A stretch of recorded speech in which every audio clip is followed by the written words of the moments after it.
ایک غریب آدمی تھا،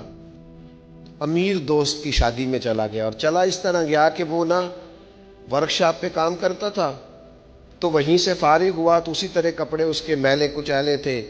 اس پہ گرد لگی ہوئی تھی، اب گھر جاتا تو دیر ہو جانی تھی، تو وہ بھاگ کے شادی میں چلا گیا، تو جو باہر کھڑا تھا نا آدمی، اسے اندر ہی نہیں داخل ہونے دی۔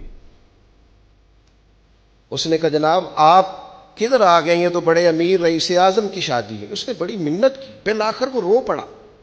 یار تیری مہربانی، میرا قریبی دوست ہے، مجھے دا۔ اس نے کہا جناب آپ جا نہیں سکتے، حالت تو دیکھیں اپنی۔ اب وہ دوڑا گیا گھر، تیزی سے کپڑے بدل کے واپس آیا،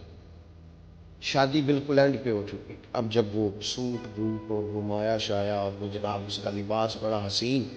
تب اس کے لیے خود سے دروازہ کھولا گیا، وہ اندر گیا تو ساتھ رو رہا ہے،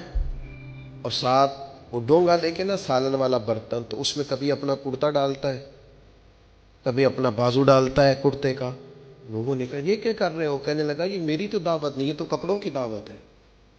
اگر میری دعوت ہوتی تو میں تو پہلے بھی آیا تھا، اسی شکل و صورت کے ساتھ آیا، لیکن مجھے اندر گھسنے نہیں دیا، میری غربت نے کیا مجھ کو زمانے میں بدنام، تیری دولت نے تیرے عیب چھپا رکھے، تو یہ تو ان کپڑوں کی دعوت ہے، میرے کپڑے بہترین پہنے ہیں تو مجھے گھسنے دیا ہے، لہذا کپڑے ہی روٹی کھائیں گے، میں روٹی اذیت دی جاتی ہے، تکلیف دی جاتی ہے، آزمائش میں مبتلا کیا جاتا ہے، ایسے ایسے کھانوں کے نام لیے جاتے ہیں جو غریبوں کے ہاں پکتے نہیں، انہیں کہا جاتا ہے فلاں پکانا آتا ہے۔